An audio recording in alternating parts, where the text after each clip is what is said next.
Dear MCCSC 7th and 8th grade teachers, my name is Mark A. Winston, and I have the pleasure of serving as the Assistant Superintendent for the Office of Curriculum, Instruction, and Assessment.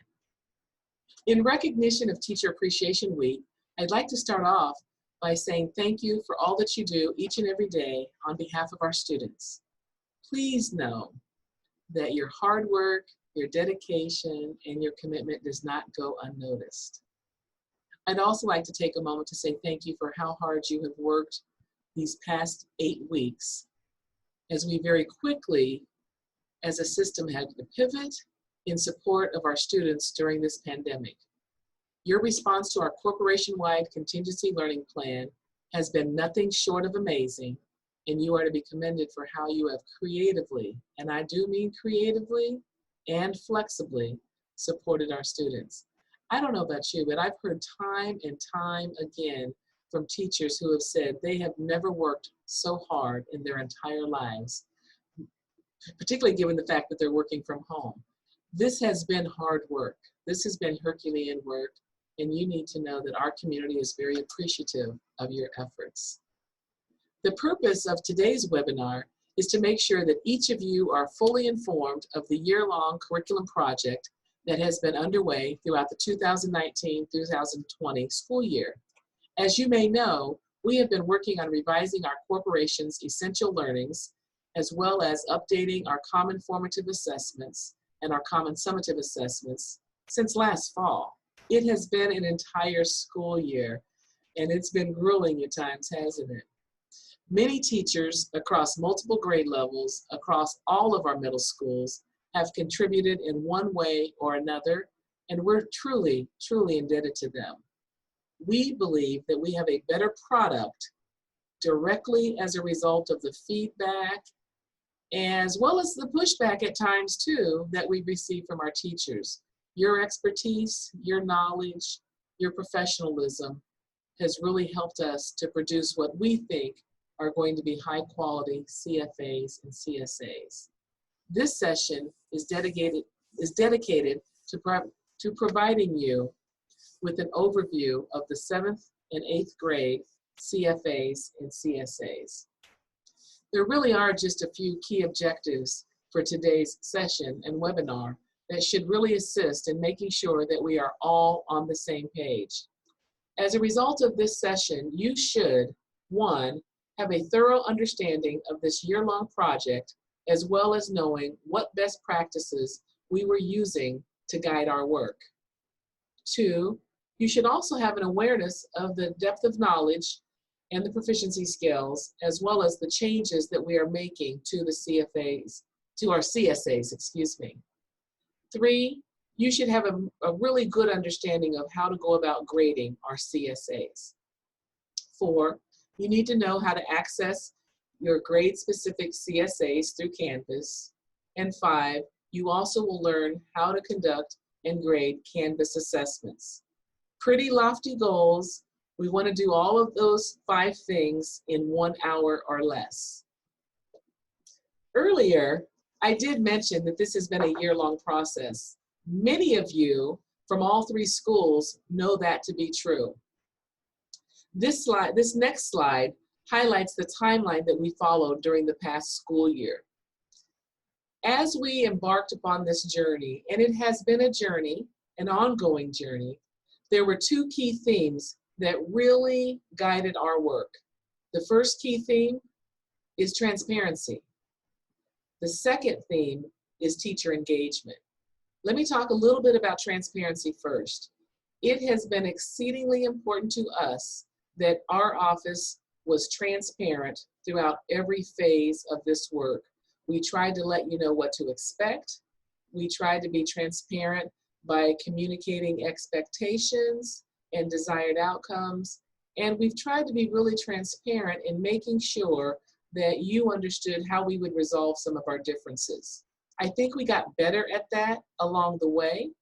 And then the second key principle that was very important to us was teacher engagement.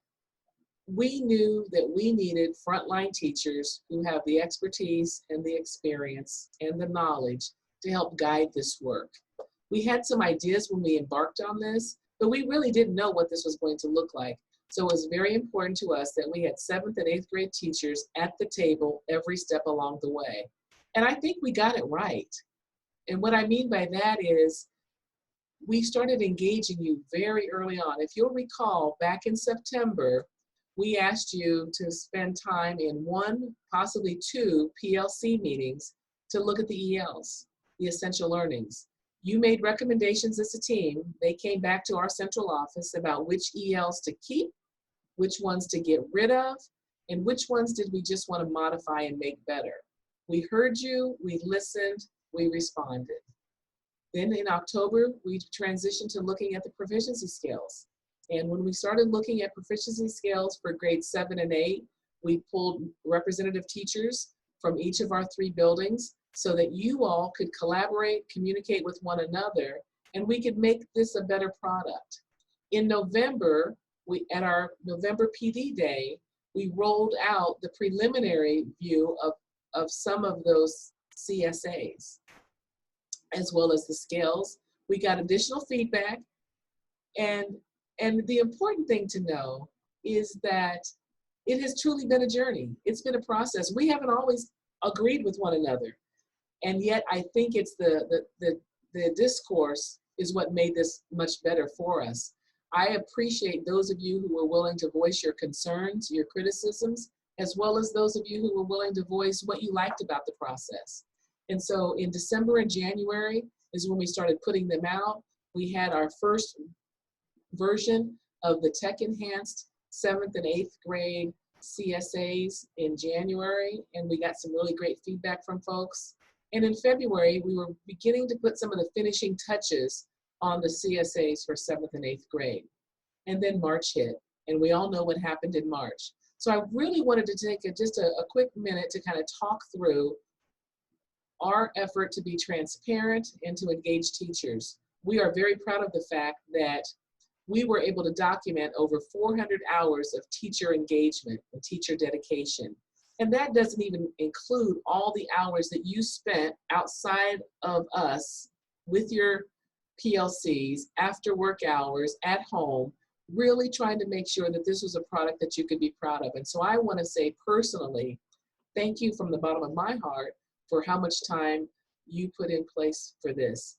I really do think that our middle school team set the bar for how we really do curriculum revisions and when it comes to CSAs and when it comes to proficiency scales. So thank you, middle school teachers, for how hard you worked.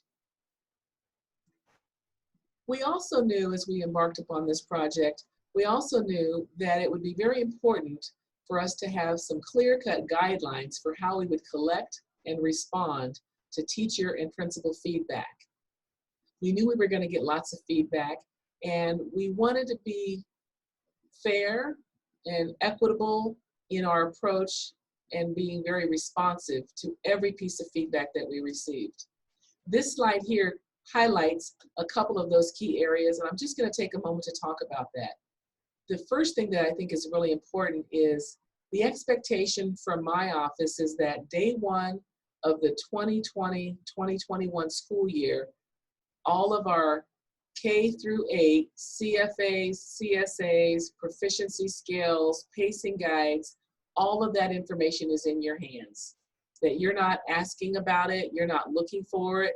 Not only is it done and it's finished, you know how to access it, you know what to do with that. And so that's the timeline that we've been working towards. So I wanted to kind of clarify that. That's the most important timeline from my perspective. In order for us to make that timeline, our teachers needed to finish up their final review by the end of April. And we worked very, very hard and accomplished that. The final edits from the curriculum team are underway now, and we're wrapping those up. This summer, all of our technology enhanced assessments are going to be added to the Canvas course so that all of them will be located in one place. And then for the new school year, all of our teachers will be utilizing these assessments in their classrooms, and we will continue to collect and gather ongoing feedback. That's really important to us because while this is a process, we recognize that this first year, it's not going to be perfect. As good as we think it is, we think it's pretty good. We know it's not perfect. We're probably still going to find mistakes. We're going to learn more, and we're going to continue to make it better. So that's the timeline that we're working under, and know that we will continue to receive feedback. The second area is feedback submission. Use the Google Doc. If you don't like something, let us know that. We will work very hard to try to resolve that. In many instances, we think we can be very responsive and make some of those quick fixes, but this is going to be an annual review process. We cannot go in month by month by month and make individual changes, and we've talked a little bit about that. We will be putting ourselves on an annual schedule so that during the months of May, June, and July every year, that's going to be the time period when the edits are actually going to take place, because we don't want to wipe out any student information by making changes. So please know that every comment, every criticism, every recommendation will be reviewed and fully considered. But even though we know you have the best of intentions, we are not going to be able to include 100% of everybody's ideas. That's just not realistic. And then the final area is how to access assessments. All of our 7th and 8th grade teachers have been added to the grade level Canvas courses as part of the curriculum instruction team. And so you should already have access to all of this. In closing, final decision making. There are a few key factors that have directed how we go about making decisions. The curriculum office will in fact make the final decisions on all of these materials, but we will only do so as a result of the engagement and the transparency that we've had with our teachers. We want to make sure that what we put in front of our students is directly in alignment with the IDOE standards and proficiency skills, that what we put in front of our students is directly in alignment with the essential learnings that our teachers said needed to be essential learnings. You will not find a single essential learning that our teachers did not co-sign on. Third, we've talked a lot about depth of knowledge this year. The DOE has made that a major priority, and they've incorporated that into all of the assessments and all the materials that they've provided to us. And so we want to be sure that we are adequately incorporating DOK into our level 3 questions. What we produce as a result of these assessments, these CSAs, it's got to be useful to you. If it's not useful to you, it's not useful to our students. And so you've got to be able to use this information to differentiate your instruction, to make sure that it's useful to you and that it's appropriate for the grade level content areas that you teach. We are so excited about today's webinar. We hope that you find it to be helpful and beneficial. At the conclusion of today's session, which is only an hour, if you still have questions, please reach out to our coaches. They are there to be helpful to you. They want to be responsive, and know that at the end of the day, they absolutely, unequivocally value you, your professionalism, and your expertise. We thank you for how much many of you have contributed already and how you're going to contribute going forward. So thank you for your time. Lori Ely is now going to spend some time talking about assessment literacy, and she's going to walk us through some of the CSA information. Enjoy the rest of the session. Hello, this is Lori Ely, District Instructional Coach.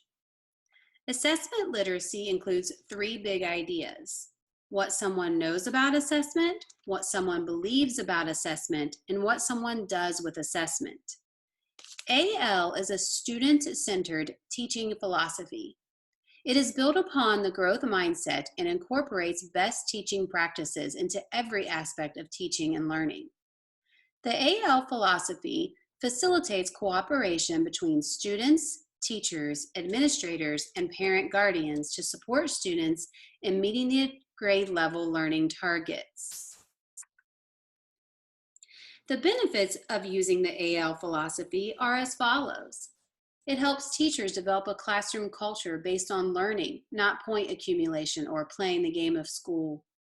It provides teachers with the structure to teach students how to take ownership of their learning. The teacher is viewed as a coach. Teacher enjoys collaborative, non-confrontational parent interactions. And the teacher reports grades that are clear and defensible and reflect student learning progress towards the learning target. This chart was created to help explain expectations around the usage of CFAs and CSAs. First, it is important to understand that non-explicit teaching of standards could happen before the sample task, and understand that with middle school, it is the sample task being given. So once the sample task is given, this data point will guide instruction, and then the lesson and unit activities begin. They are focused on the essential learning targets.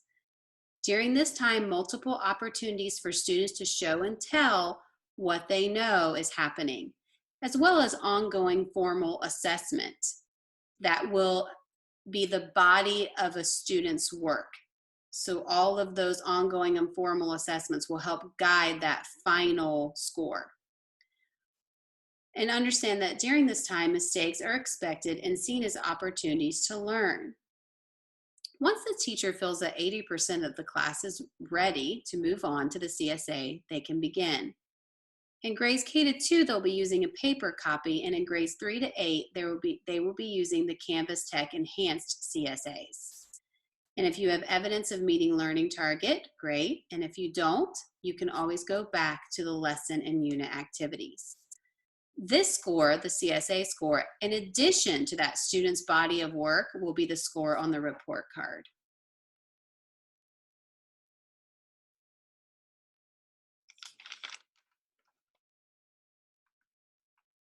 Now we'll talk about proficiency scales, depth of knowledge, and updates to CSAs. This is an example of an ELA scale. Reminder, the proficiency scales column info was provided by the IDOE and are on their website. Also, if you click on this link, it takes you to the IDOE ELA framework with lots of extra information, helpful information. Here, recently, this has been added. It is a link to the IDOE K-12 vocabulary page that has words and definitions. And here in the level 3 section only is the depth of knowledge item specifications, sample items that you can click on. Now I will turn it over to Lauren Keenan, the other district instructional coach. Thanks, Lori, for sharing about the ELA proficiency scales. I'm Lori's counterpart, MCCSC Corporation Instructional Coach Lauren Rapacki Keenan. And before I go into the details about the updates to the math scales, I want to share some exciting new additions that both ELA and math have incorporated, which is the depths of knowledge. So hopefully this conversation is not new to you. If it is, please feel free to reach out to either Lori or myself about depths of knowledge. But basically, we're going to use the analogy of a baseball or a softball player. In order to be a good baseball player or softball player, you have to be able to hit lots of different types of pitches. And the standards are essentially the pitch in this case. And so we've identified really important ELs. And so we want to make sure that the students are able to engage in all 4 depths of knowledge that are identified to be able to say that they're really understanding the standard. We came to this decision after analyzing the iLearn data from 2019-2020, which adaptive testing has the ability to really offer the opportunity for students to engage in standards in lots of different ways. And so because of that, we need to make sure that our assessments are really not just asking basic recall types of questions, but really getting to higher cognitive demand as well, especially with our high priority standards that we've identified as ELs. So the ways in which we've decided as a corporation to do that is by including at level 3 3 of the DOKs, so DOK 1, DOK 2, and DOK 3.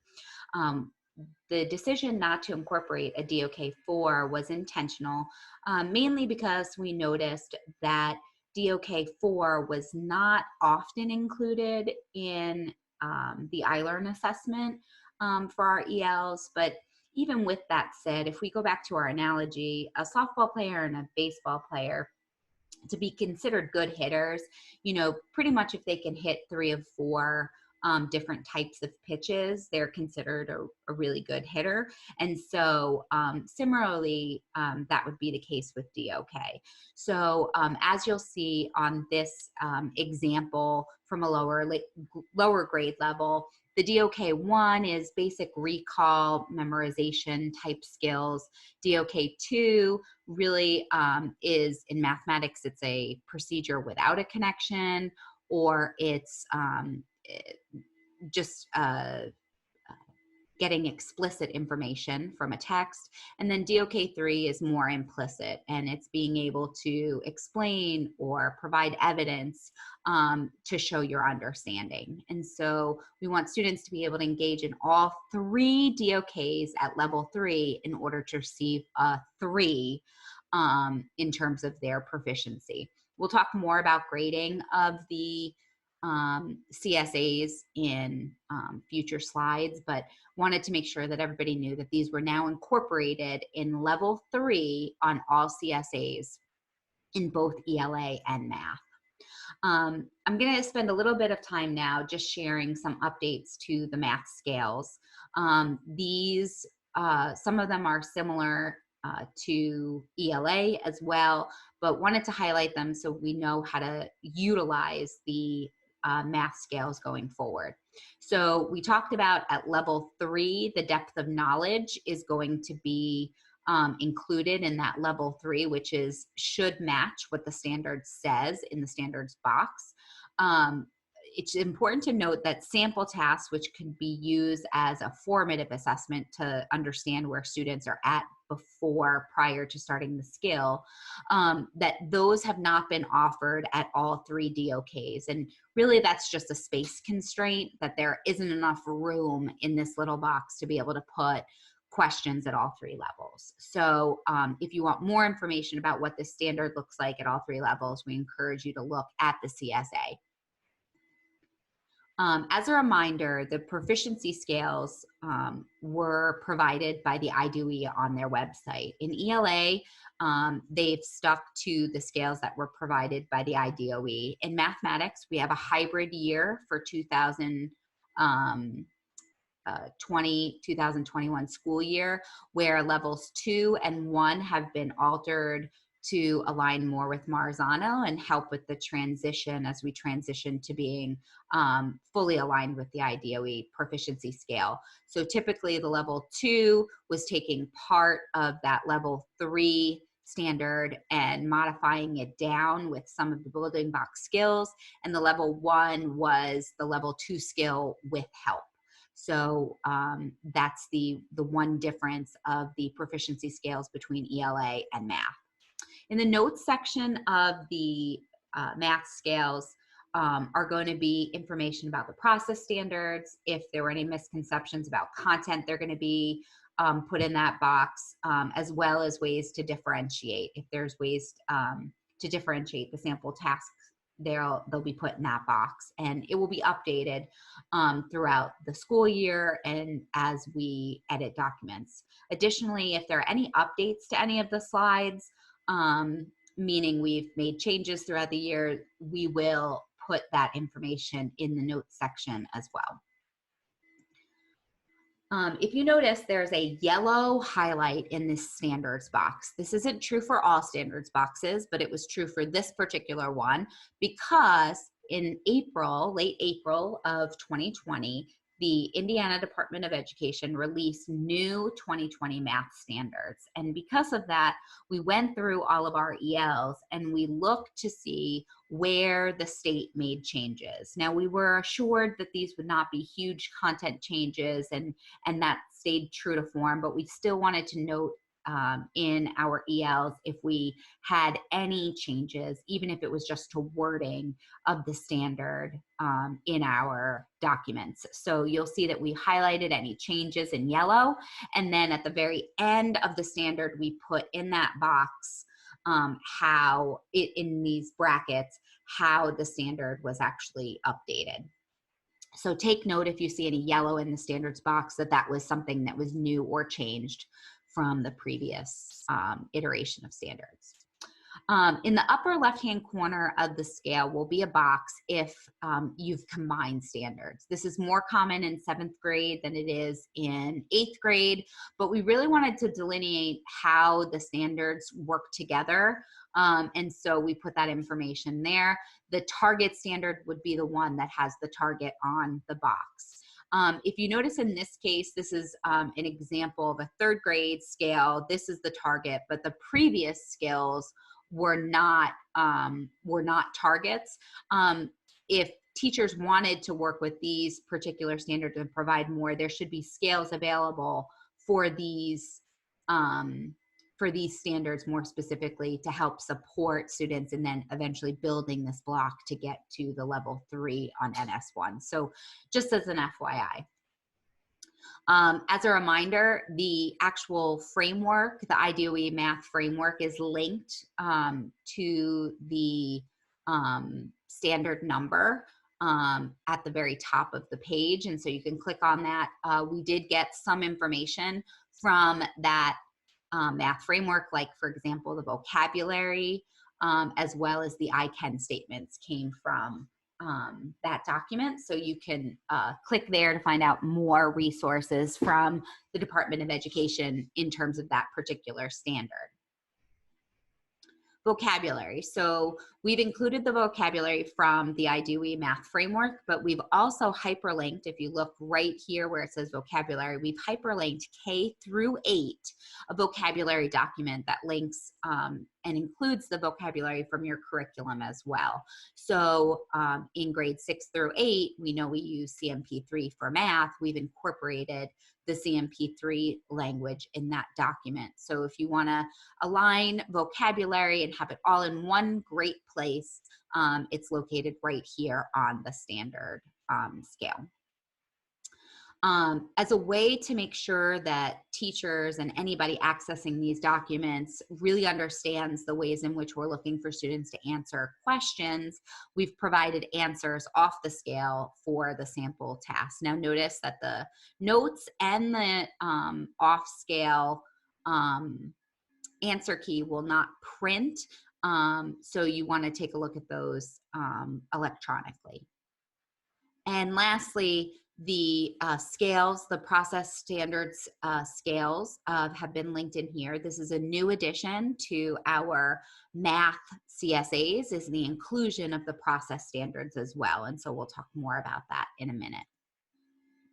So when we were looking at how to assess process standards K to 8, we really needed to think about how to do this strategically so that we were getting some good information. We've done a good job of collecting data on students' mastery of the content standards. However, the process standards in mathematics are equally as important. And they are the same in grades K through 12. So we wanted to think, well, if all 8 process standards should be taught at all grade levels, where and when will they be assessed? And so in light of this information, you can see that we have a systemic kind of release of the 8 process standards in terms of assessment. Now this means every grade level, K through 12, that's in a math class should be teaching the process standards, but the way in which we're assessing them, we're going to do in a tiered fashion to allow for students to really engage deeply with process standards starting from kindergarten. And we'll be able to collect some data to be able to understand how to improve our teaching of the process standards. Now, content standards are the what we are teaching, but the process standards are the how we are teaching, and it's the ways in which students are engaging. In grades 7 and 8, notice that we, and by we, I mean a team of teachers, selected 2 process standards to be assessed on each CSA, I should say CSA, and we will be making sure that across all of the CSAs that all 8 process standards are being assessed. We've already had these process standards in our CFAs and CSAs for, for a long time. We've just finally figured out a way how to collect data. So it's really groundbreaking. Nobody else is assessing like this. And so we hope to get some good information on how to really improve our inclusion of the process standards in addition to the content standards. These are what the scales look like for the process standards. So if you remember back to the content scale, math scale, over in the right-hand column, there was a link to the scales. Well, every single process standard has a scale. Again, it links to the IDOE document. You have the standard written. You have some vocabulary there as well with some question stems and I can statements, which again came from the IDOE document. But in addition to that, because we are process standards are essentially problem-solving skills, we really want to think about how this looks and what the look fors are in terms of what teachers are doing, in terms of the tasks that we're giving students to do, and in terms of the student work, because the content is the what, but the process standards are the how. And the why. So we want students to be performing at a level 3. And so therefore, we're going to be looking on our assessments for students to be able to tick these boxes. So when you're assessing a student for process standards, you're really going to be looking for an example of these things in our work. And if they're more here or more here, that would delineate if they're a 1, a 2, a 3, or a 4. To help set students up for success in their student work look fors, we need to make sure that they're engaging in tasks that will allow them to do that. And we need to make sure that as teachers that we're providing them the opportunity to do that. So for example, if you have an overly scaffolded tasks for students, they're not going to be able to perform at a level 3, given the task doesn't afford for them to do that. So just a way to make sure that there's an alignment between what you're going to see in student works is a direct result of the questions that they're giving and also the ways in which they're being given those by teachers. So hopefully this should help in looking at how to set up the classroom. So in terms of the sample tasks, you're going to see these can be used by teachers to help develop your lessons, to make sure that the classroom tasks that you're providing do provide for these practices to be incorporated. I've included the Inside Mathematics website, which has videos on what the process standards look like in classrooms, as well as some other great resources. And I've also provided a great resource that has some ways to easily incorporate the practices very intentionally into your classroom lessons. Teacher actions describe how to either plan for the teacher's role in a lesson or to be able to evaluate to make sure the task was implemented in a way that the students could actually perform at the proficiency level that has been expected for each of the process standards. The student work is what it's how the student is engaged in the task, either before, during, or after the lesson, and what the student was able to engage with and perform their performance. The 3 is obviously what we're going for in terms of our norm. We want students to be performing at the proficient level.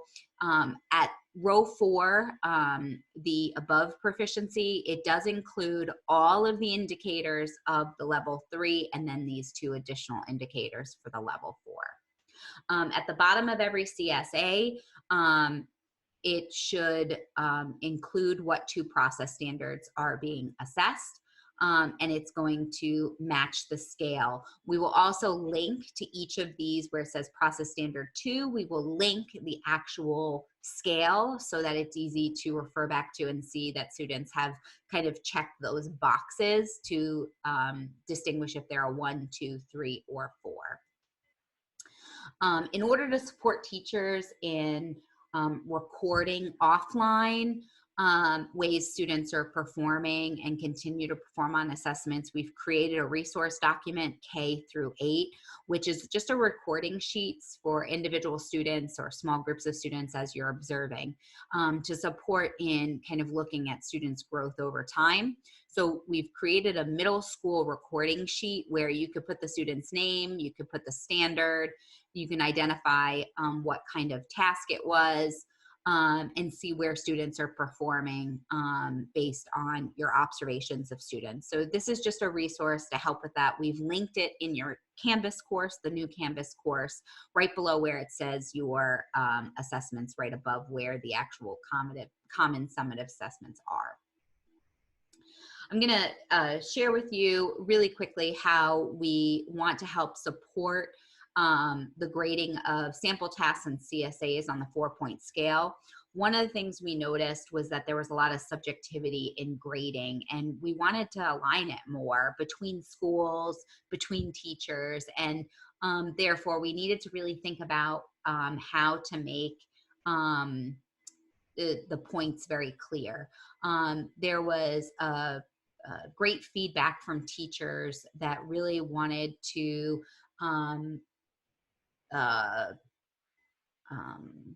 make it so that we cannot just have whole numbers, but really because the distance of learning between a level 2 and a level 3, especially now with the DOKs, are so big, we wanted to make sure that we had some way to systematize and make it less subjective of half or quarter points.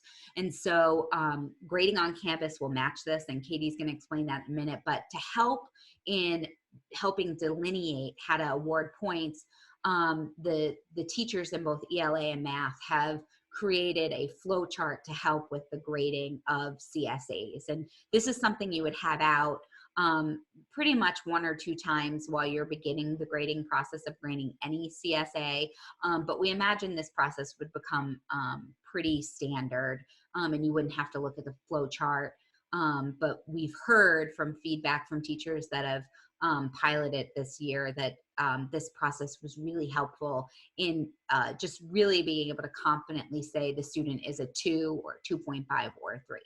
So you'd begin scoring at the level 2 question on the CSA. We began at level 2 because the assumption is if they don't get the level 2 question 1 correctly, then they're automatically a level 1 if they've recorded information. You'd grade the level 2. If they've got it correct, you would be going towards the level 3 questions. But even if they answer it wrong, you're going to score the level 3 questions. Why is that? Because we want to be able to see where there are gaps or misinformation happening.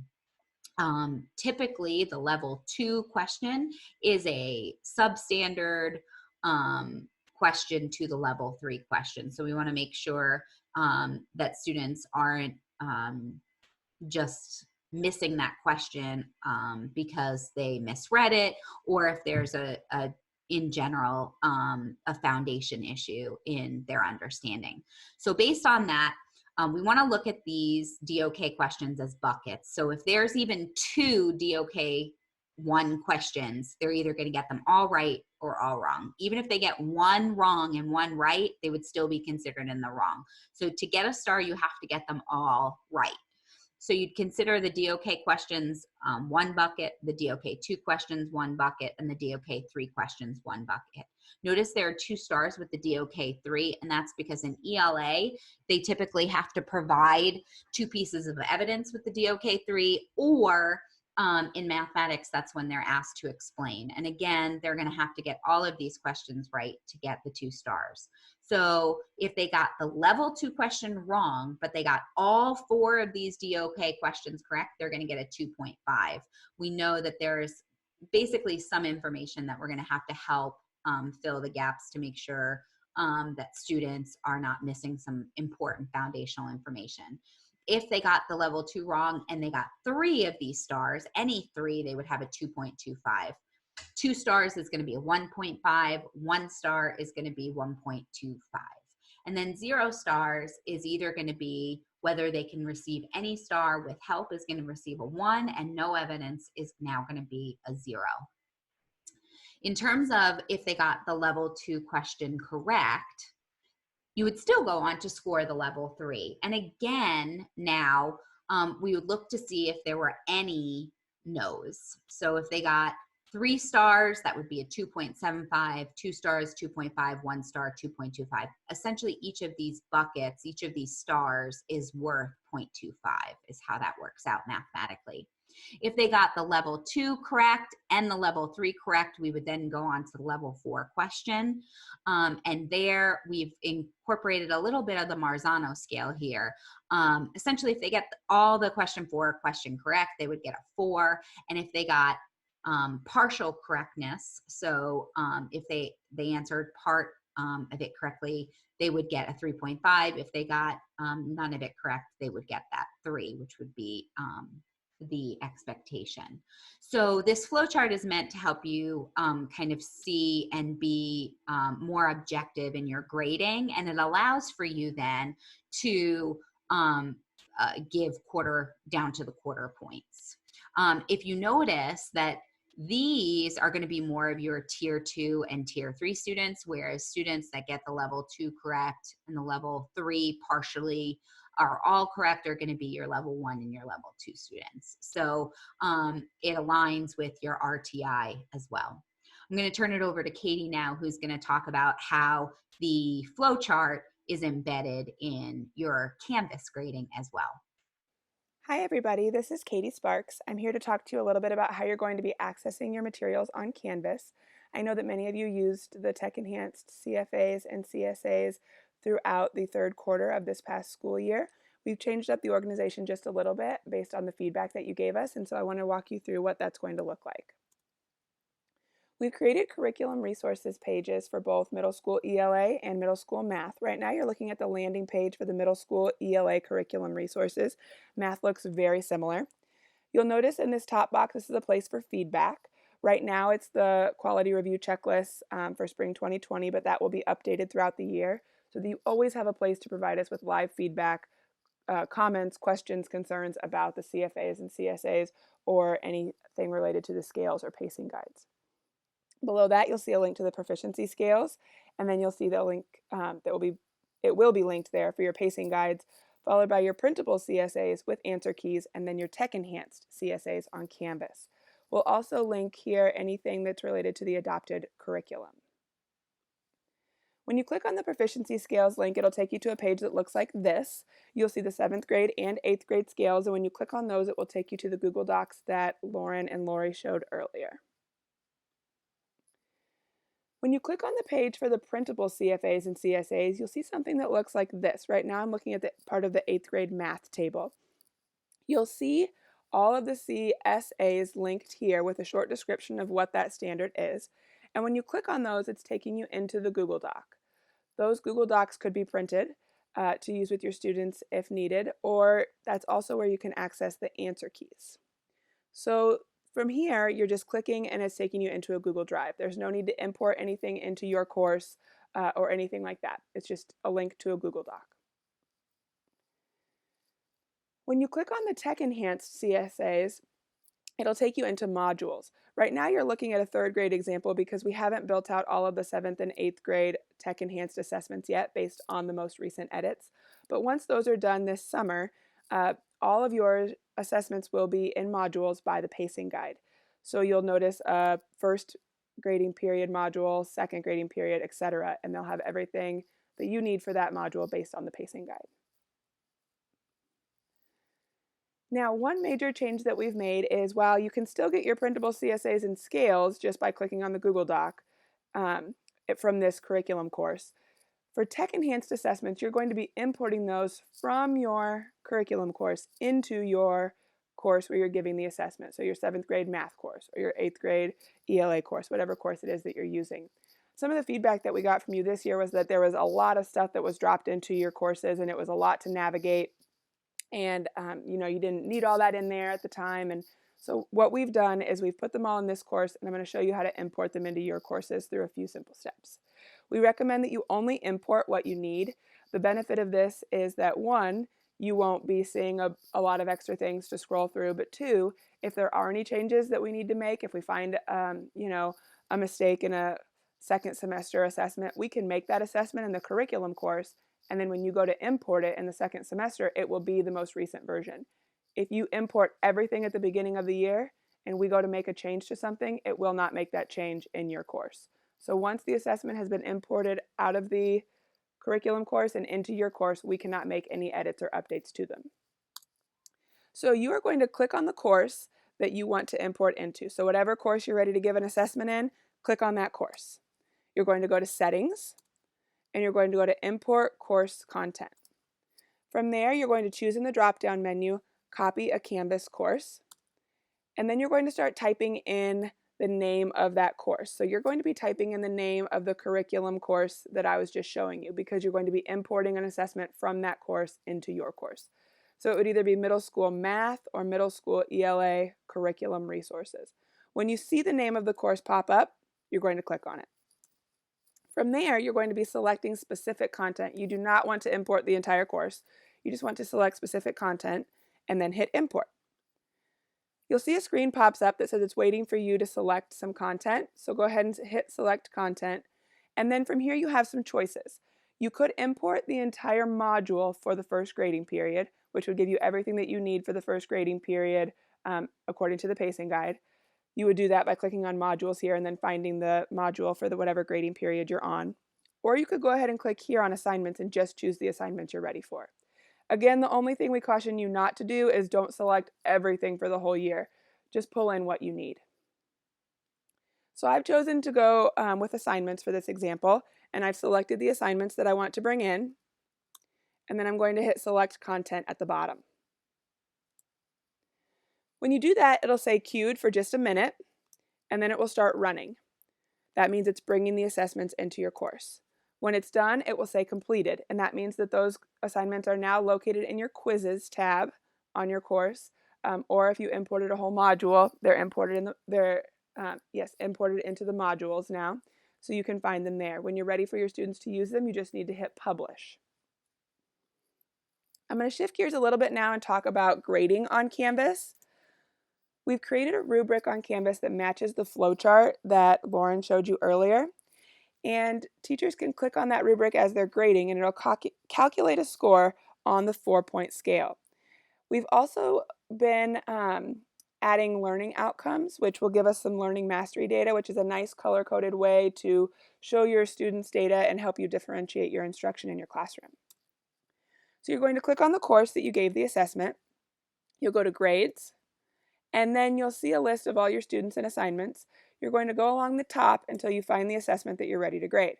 When you find that assessment, you're going to click right here on the first score of the first student.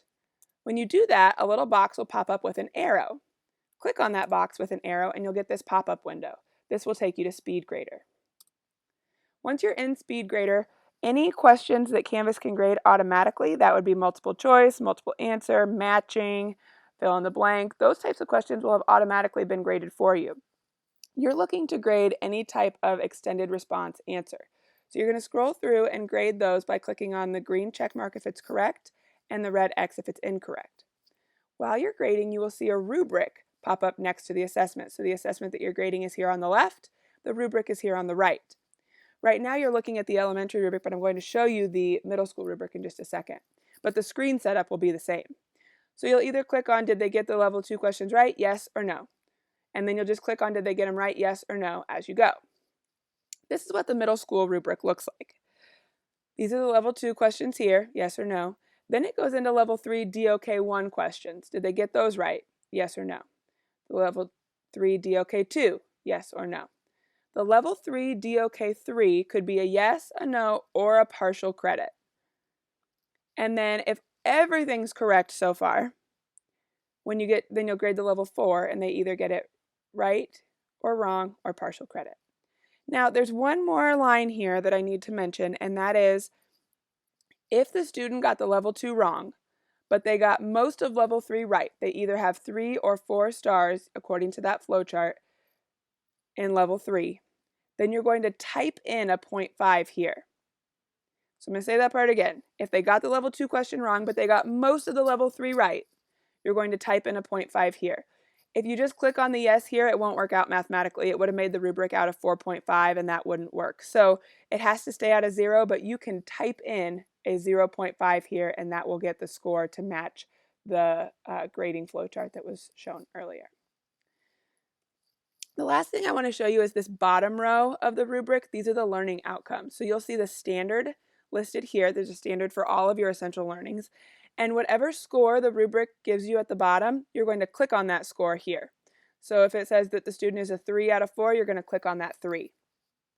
The reason that we're doing that is because this is the learning mastery data. So it will take those scores that you click on there in that bottom row, and it will sort it and color code it by student and standard.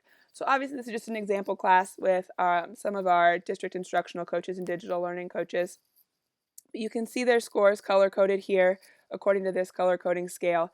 If you wanted to, you could click so you could only view the students that are meeting mastery or only view the students that are near mastery. And this would help you with some differentiation in your classroom. When you're tired of viewing this gradebook or want to get back to the traditional gradebook, you can click over here on Learning Mastery and it will take you back to the regular gradebook. If you have any questions, contact one of the district coaches listed below. For ELA questions, contact Lori Ely. For math questions, you can contact Lauren Rapecki Keenan. And for Canvas questions, you can contact me. You can also drop in our office hours on Thursday, May 14th from 2 to 3 to ask questions. The Zoom link is provided in the PD document. And of course, throughout the school year, if you have any questions or feedback on the assessments, please use that link in the Canvas course to reach out to us at any time. Thank you so much for tuning in. We look forward to hearing from you soon. Thanks.